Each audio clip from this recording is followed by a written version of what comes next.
it's more data and information driven. And then you really look at some of the key factors to make some decisions around what technologies, roles, skills, and overall capabilities that you want to, use, within your four walls, and those that may be more of an external resource focus. Okay. So the world view map here is certainly illustrative. Obviously, I rely on the Tholons research for the real specifics. But the overall idea, right, is again we have more locations, more regions to choose from, and the decision making about both location of internal and external operations, right, it becomes more strategic, it becomes more involved, and certainly multifaceted. So what does that truly mean? Well, in my opinion, I just wrote down a couple of bullet points here around the more options, right, from a location perspective, translates to me about more knowledge and due diligence, right? So some of the numbers that I may receive from providers, or leveraging brand names, or even some of the research, right, from Tholons as a good starting point is not enough, right?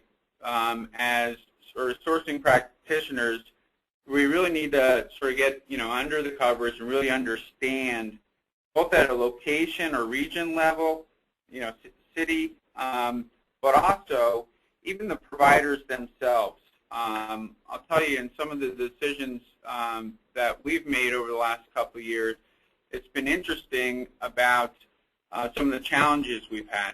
So on paper, right, we may have had a provider that was great in business intelligence, and really, again, on paper, what we needed, the presentations were great, right, the center of excellence.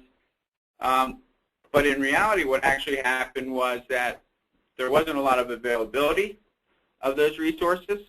The resources that we did find were more junior, and then it really didn't meet some of our needs in terms of an internal and external mix.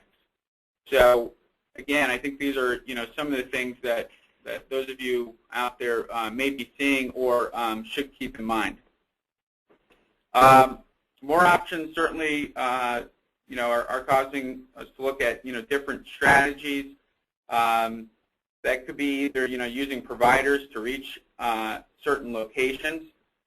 So in our case, again, in the media space, Brazil is on fire, right? Between the World Cup and the upcoming Olympics, and really some of their digital shops and agencies. We just bought one called Talent the other couple of months ago. That is really a hotbed where everyone wants to be from an advertising perspective. And so, as I look at it from a sourcing strategy, we may be able to leverage some partners in Brazil or in Latin America. We have some work done in Costa Rica, but in Latin America that could actually help, right, our overall business as well in terms of relationships and networks. And then certainly choosing specific locations could help potentially with the provider decisions. So, one thing that I certainly leverage and notice is that certainly with our biggest providers, right, that I'm able to, from a location strategy perspective, I may have some flexibility to actually use my existing providers to get to certain locations. So if Brazil is an area, because again, one of the reasons why I talked about it is to actually help our overall business, but there may be other reasons why we would want to have an operation in Brazil, whether a captive or through an external partner. Certainly, looking at Brazil in that light and making use of some of the providers there, it could help our cause and again, for us, it's one of our focal areas. I think at this point I'm going to just move on for the sake of time. Let me just give you one other mention. One of the other things that's happened for us is that because we're getting into leading edge technology, we're actually doing more what I call sourcing on demand. So looking at specific locations, but even now getting into where the provider space, we've got really niche providers that are doing high-end technology. Could be digital video editing on mobile phones, obviously iPhone apps and iPad apps, etc. So it becomes a little more difficult from a due diligence and compliance perspective for my role. Next slide is really one of the key messages I think to take away from today's presentation, or at least my part of it, is to make sure that you are looking at location, and I just say, certainly other factors, not just location, but looking at location from a portfolio view. So if location is certainly one of the strategies to sort of keep in balance, then here's an example of sort of slicing the data from different views so that you can see across all your providers where the location and how much is being spent in those locations. Certainly the pie charts show you examples of where your external operations may be through a partner, again, in certain countries, or maybe at this point you're talking about different cities depending on your maturity. And then here was an example again around the technologies that are being used in different locations. Because back to the Brazil example, we may be able to shift where work is being done within a given provider, especially again those tier 1 providers, based on our location strategy, if those skill sets are really transferable from different locations. So I think that's another key area that's sort of come on my radar, is understanding where the operations are from the providers and where there's flexibility, right? Are there operations also in Brazil as well as India or the Philippines? And how do I have flexibility in making some of those decisions?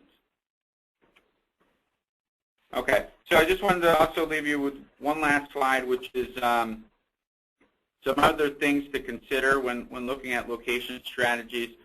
Certainly you have your typical factors. I think, again, Avinash and Tholons had mentioned some of these, right, around the economic conditions and political climates. I think we're all aware of those types of elements when making some of our sourcing decisions. Customer requirements, right? I put here, time zones. I think, for us, it's also about, the locations where we have agency offices, especially when we provide field support. So, kind of physical presence support. It could be the 24/7 availability. One of the things that we are getting into in terms of providing services for our agencies is around managed services in the cloud, and that 24/7 availability request from our agencies' clients drives certainly some of the decisions that we make around how we staff and source the work. Internal requirements, again, can it be done virtually, or is there a physical need for on-site versus off-site or a hybrid? Skill and capability needs. I've mentioned digital in our area. A lot of our frameworks we're a .NET shop for the most part, but again, looking at a variety of skills and capability needs. Risk tolerance. So I mentioned this up front when I started.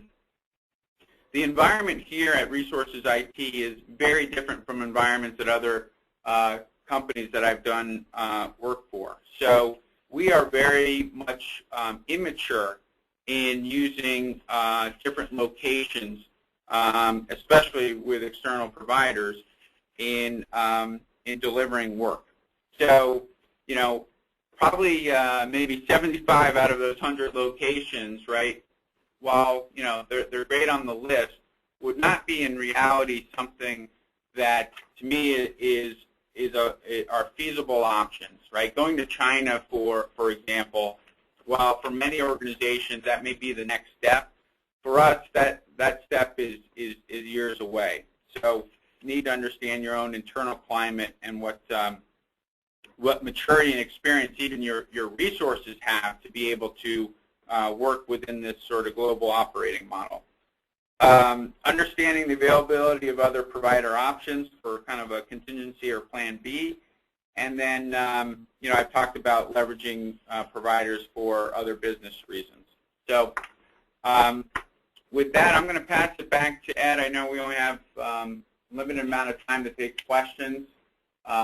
So with that, Ed? Yeah, thanks, Brian. Thanks for giving us the buyer perspective on how does a buyer, go about making these decisions. I have a few questions here. Okay, let me just take them up one by one. One question, in fact, there were 2 or 3 questions about Mexico and cities from Mexico, and their presence in this, their performance in this overall research. So what is it about, the Mexican cities, how did they fare, and in keeping with the rise of various other locations in, in the Latin American region, how does that put Mexico? I mean, where does that put Mexico?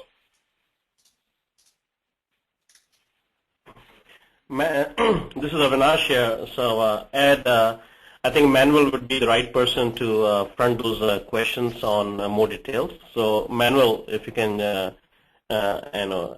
answer those questions. Right. So, I think everybody is more or less aware of the security conditions in Mexico now, right?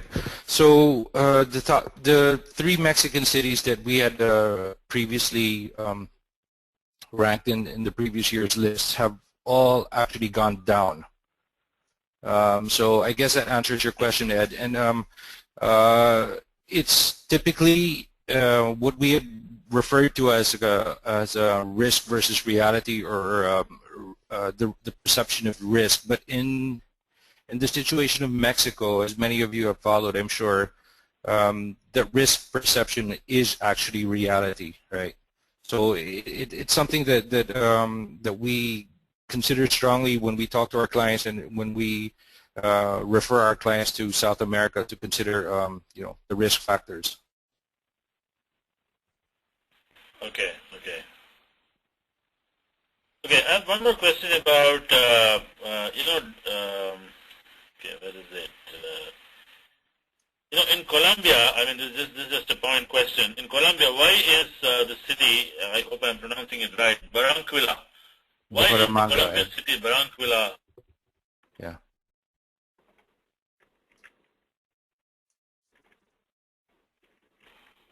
I mean, why is the city missing? Because the city is supposed to have good amount of work happening. Right. I mean, it's not, there are, again, it's 100 cities, Ed, so we have to be highly selective on the list of cities we put. I mean, if you think about it, it's the top 100 cities is actually 0.26% of all city conglomerates in the world. So, I mean, you're less than 1% of a list. So, I mean, that really goes to show how selective we are in choosing the city. So, I mean, I understand that point, and we get questioned on that year after year after year, from, the specific stakeholders of independent and individual countries. Why is this city not there? Why is that city not there? So we try our best, based on the primary and secondary research, to really be selective and use a very selective platform in identifying the cities. So to answer your question, Ed, we can't possibly include all the cities, but we have tried, our very best to include the most appropriate cities for the list. Okay. Yeah. There's one more question, asking about a